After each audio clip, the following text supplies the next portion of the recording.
వ్యక్తిగా కాదు, తెలంగాణ రాష్ట్ర ప్రభుత్వంగా ఈ భారతదేశం యూనియన్ ఆఫ్ స్టేట్స్ ఏ ఒక్క వ్యక్తి యొక్క రాజ్యం కాదు, రాజ్యాధికారం కాదు.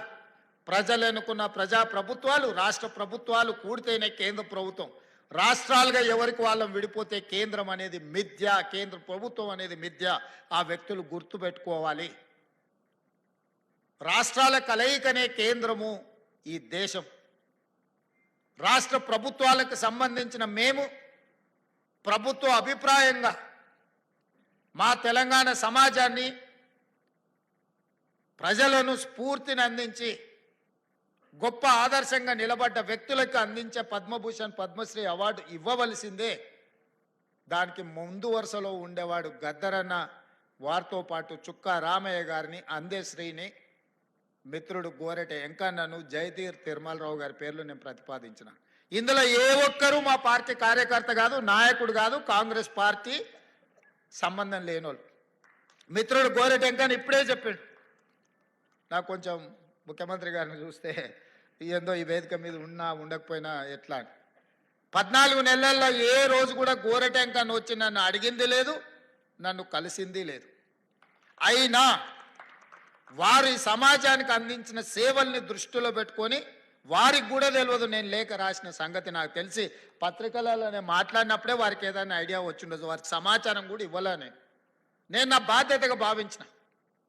నాతోని విభేదించినా సరే, లేదా సమాజం కోసం వాళ్ళు నాతోని విభేదించినా ఇంకోరితో విభేదించినా అనే దానికంటే 4 కోట్ల తెలంగాణ ప్రజలతో వాళ్ళు ఉన్నారు. ఆ ప్రజలతో మమేకమైన వాళ్ళను గుర్తించాలి, వాళ్ళని గౌరవించాలన్నదే ఆలోచన. నాతో ఉంటేనే ఇస్తాం, నాతో లేకపోతే ఇవ్వమనే విధానం మంచిది కాదు అని బలంగా నమ్మి వాళ్ళ పేర్లు ప్రతిపాదించిన. నేను ఈరోజు ఇక్కడికి వచ్చిన గద్దరన్న అభిమానులను, వేదిక మీద ఉన్న పెద్దలు నేను అడుగుతున్నా.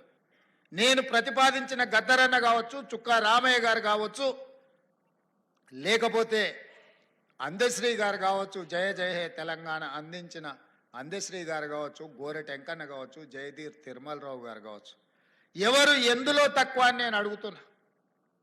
పక్క రాష్ట్రంలో 5 మందికి ఇచ్చిండ్రు. ఆ 5 మంది కంటే ఈ 5 మంది ఏమైనా తక్కువనా? ఈ సమాజానికి మా వాళ్ళు ఆదర్శంగా లేరా? నేను ఒక పద్ధతిలో ప్రధానమంత్రి గారికి మా ఆలోచనను, మా బాధను, మా నిరసనను కేంద్ర ప్రభుత్వానికి ఒక వేదిక మీద నుంచి తెలియజెప్పి లేఖ రాస్తున్నామని చెప్పిన. కేంద్ర ప్రభుత్వం జరిగిన తప్పును సవరించుకొని భవిష్యత్తులో అయినా సరిదిద్దుకుంటుందని నేను భావించిన. కానీ దురదృష్టవశాత్తు కేంద్రంలో మంత్రిగా ఉండే వ్యక్తులే మేము ఇవ్వం గద్దరన్నకు మేము ఎలాంటి గౌరవించము అని మాట్లాడితే నేను ఒక్క మాట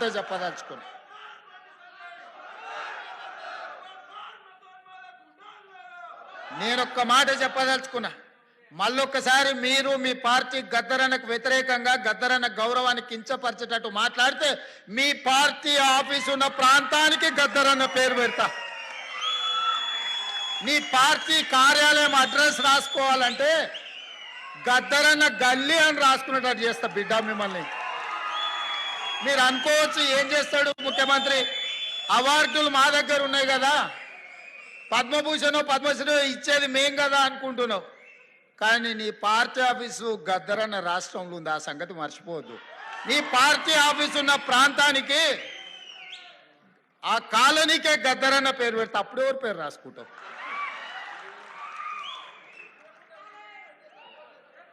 ప్రతిదానికి మా దగ్గర మందుంది స్వామి. ఇంతకు ముందు ఆయన కూడా గిట్లనే నీలిగిండు. గద్దరన్నని గేటు బయట కూసబెట్టిండు. ఏమైంది?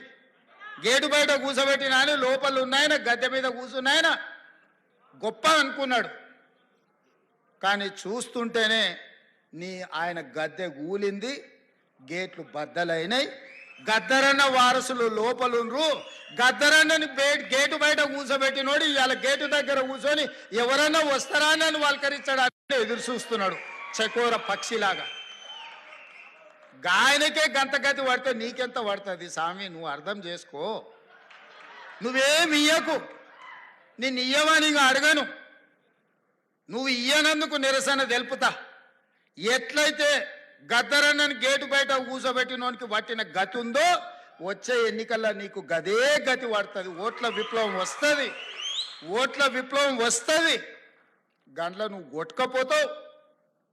మేము గద్దరన్నకి ఇవ్వాల్సిన గౌరవం కేంద్ర ప్రభుత్వం నుంచి మేమే ఇప్పిస్తాం. రాహుల్ గాంధీతో మేమే మాట్లాడతాం. అడగం, సంతకం పెడతాం. గద్దరన్న గౌరవం ఇచ్చడానికి కేంద్ర ప్రభుత్వం నుంచి నువ్వు మర్చిపోకు. అహంకారం అనేది మంచిది కాదు. విభేదాలు ఉండొచ్చు, సైద్ధాంతికపరమైన విభేదాలు ఉంటే. చరిత్రలో సైద్ధాంతికపరమైన విభేదాల మీద చర్చించుకున్న వాళ్ళు లేరా? గౌరవించుకున్న వాళ్ళు లేరా? మరి మీరెందుకు ఇంత అహంకారపూరితంగా వ్యవహరిస్తారు? అప్పుడప్పుడు మా పాశం యాదగిరి అన్నను మమ్మల్ని ఎడా పడా చెడా పడా తిడతానే ఉంటాడు.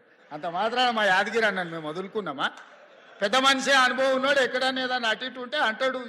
ఆయన చెప్పిన దాంట్లో ఏమన్నా సూక్ష్మం ఉంటే అర్థం చేసుకుని సర్దిద్దుకోవాలని సర్దిద్దుకునే ప్రయత్నం చేస్తున్నాను తప్ప యాదగిరి అన్నది ఇచ్చిండని చెప్పి మన తెలంగాణ పోరాటం గురించి 9 మంది గొప్ప వ్యక్తుల్ని రాష్ట్ర ప్రభుత్వం గుర్తించి గౌరవించుకుంటాం అన్నప్పుడు పాశం యాదగిరి అన్న పేరు ఆయన అడిగిండా? అడగలేదే. మా ప్రభుత్వము 9 మంది గొప్ప వ్యక్తులను తీసుకున్నాడు, వారిని కూడా అందులో చేర్చినాము. గోరెట్ వెంకన్నను కూడా అందులో చేర్చినాము, జయరాజును కూడా చేసినాము, బండి యాదగిరిని చేసినాము. ఇట్లాంటి కుటుంబాలను, గద్దరన్న కుటుంబాలను ఈరోజు గుర్తించినము. సో ఇట్లా ఈరోజు ప్రభుత్వం అనేది నిరంతర ప్రక్రియ. ఈ నిరంతర ప్రక్రియలో ప్రభుత్వం దృష్టికి వచ్చిన ఏ మంచి పనైనా చేయడానికి ఈ ప్రభుత్వం ఉన్నది. అందుకే ఈరోజు ఈ వేదిక మీద నుంచి నేను ఒక్కటే మాట చెప్పదలుచుకున్నా. ఈ ప్రభుత్వం ప్రజలది. ప్రజలు ఏం కోరుకుంటున్నారో ఆ విధానాలను కొనసాగించడమే మా బాధ్యత. ఇవాళ యూనివర్సిటీల వైస్ ఛాన్సలర్లను వేసినాం. ఉస్మానియా యూనివర్సిటీకి 100 ఏళ్ళ చరిత్ర ఉంటే 100 ఏళ్ళలో ఒక దళితుడు కూడా ఉస్మానియా యూనివర్సిటీకి వైస్ ఛాన్సలర్ కాలే. మొదటిసారి కంచా ఐలయ్య గారికి, వేదిక మీద ఉన్న లేకపోతే కాకి మాధవరావు గారికి, వీళ్ళందరికీ విషయం తెలిసి ఉండాలి. మొదటిసారి ఉస్మానియా యూనివర్సిటీకి అక్కడ చదువుకున్న ఒక విద్యార్థినే ఇవాళ వైస్ ఛాన్సలర్గా నియమించినాము. 100 ఏళ్లలో జరగంది ఈరోజు ఈ ప్రభుత్వంలో జరిగింది. అంబేద్కర్ యూనివర్సిటీలో రిజిస్ట్రార్గా పనిచేసిన వ్యక్తే ఈరోజు అంబేద్కర్ యూనివర్సిటీకి వైస్ ఛాన్సలర్ అయింది. ఇవాళ యూనివర్సిటీల వైస్ ఛాన్సలర్ను సామాజిక న్యాయాన్ని గుర్తుపెట్టుకొని ప్రతి దగ్గర ఒక క్రమ పద్ధతిలో వాళ్ళు ఎవ్వరు మమ్మల్ని కలవలేదు, పైరవి చేయలేదు. అయినా వాళ్ళని గుర్తించి గౌరవించాలనుకున్నాం. ఈ ప్రభుత్వం చేసింది. ఇది సరిపోతుందంటే సరిపోదు, ఇంకా చేయాల్సిన అవసరం ఉంది. మేము చెయ్యాలంటే మీరందరూ మాకు అండగా నిలబడాలి. ప్రొఫెసర్ పురుషోత్తంకి హైయర్ ఎడ్యుకేషన్ లేచినాం సోదరా. ప్రొఫెసర్ పురుషోత్తంని అందరినీ హైయర్ ఎడ్యుకేషన్లో వారిని పొలిటికల్ జేఏసీకి వారు చేసిన సేవల్ని గుర్తించి ప్రొఫెసర్ పురుషోత్తం గారిని వేసినాం. ఆయన కూడా నన్నేం అడగలే. ఎవరెవరికైతే బాధ్యత ఇచ్చినో ఏ ఒక్కరు కూడా ఈ ప్రభుత్వానికి వచ్చి విజ్ఞప్తి చెయ్యలేదు. ప్రభుత్వమే బాధ్యతగా భావించి వీలైనంత మేరకు మంచి చేయాలన్న ఆలోచనతో నా సహచర మంత్రివర్గుల సహకారంతో నేను ఏది ప్రతిపాదన చేసినా నా మంత్రివర్గ సహచరులు ఎవ్వరు రెండవ మాట మాట్లాడకుండా నేను మొదలు పెట్టంగానే మా ఉప ముఖ్యమంత్రి గారు దాన్ని ముందు కొనసాగించి ముఖ్యమంత్రి గారు చేస్తున్న ప్రతిపాదన సమంజసమైంది అని చెప్పి దానికి ఆమోదం చెందే విధంగా ఈరోజు ప్రభుత్వం నిర్ణయాలు తీసుకుంది. అందుకే మిత్రులారా, వ్యక్తులు అగౌరవపరిస్తేనో, వ్యక్తులు గద్దరన్నను గుర్తించనని మాట్లాడితేనో గద్దరన్న గౌరవం తగ్గదు, వన్నె తగ్గదు. కోహినూరు డైమండ్ నువ్వు ఎక్కడున్నా దాని విలువ దాందే. ఏనుగు చచ్చినా బతికినా దాని విలువలో ఏం తేడా లేదు. గద్దరన్న బతికున్నా, గద్దరన్న చనిపోయిన ఆ స్ఫూర్తి మన గుండెల నిండా ఉంటుంది. గద్దరన్న గౌరవం 10 ఇంతలు పెరుగుతుంది తప్ప ఆనాడు మహాత్మా గాంధీనే మీరు గౌరవించిన వాళ్ళు గద్దరన్నను గౌరవిస్తారని మేమెందుకు అనుకుంటాము? మహాత్మా గాంధీనే పొట్టన పెట్టుకున్న వ్యక్తుల గురించి ఎక్కువ మేము ఆశించడం, ఎక్కువ యాచించడము ఏది రెండు తగదు. ఖచ్చితంగా తెలంగాణ రాష్ట్ర ప్రభుత్వం గొప్ప వ్యక్తులను ఎప్పుడూ గౌరవించుకుంటుంది. వాళ్ళ గౌరవం తగ్గకుండా ముందుకు తీసుకువెళ్తాం. ఈ వేదిక మీద నుంచి వెన్నెలమ్మను ఏదో సాంస్కృతిక సారథి చైర్పర్సన్గా నియమించడం అనేది అది వాళ్ళ హక్కు, ఎవరేమి ఇచ్చింది కాదు. వారి గద్దర్ కూతురుగా వారికి ఆ కళాకారుల యొక్క బాధ ఆ కుటుంబానికి తెలిసి అందరికంటే గొప్పగా. అందుకే నేను బాధ్యతగా భావించి వెన్నెలమ్మకు కూడా జీవో ఇచ్చే వరకు నాకు తెలిసి తెలియదు. ఆ కుటుంబానికి కూడా జీవో చూసుకున్నాకనే ఆవిడకు కూడా చాలామంది నాయకులు అడిగినారు. నాయకులకు ఇయ్యలే నేను చెప్పిన ఇది నాయకులను నియమించే కుర్చీ కాదు, ఈ సానుభూతితో వాళ్ళ పట్ల కుటుంబ సభ్యులుగా భావించే వ్యక్తులకు ఇవ్వాల్సిన స్థానము అని చెప్పి గద్దరన్న బిడ్డను మన సోదరిగా భావించి మేమందరం నియమించినాము.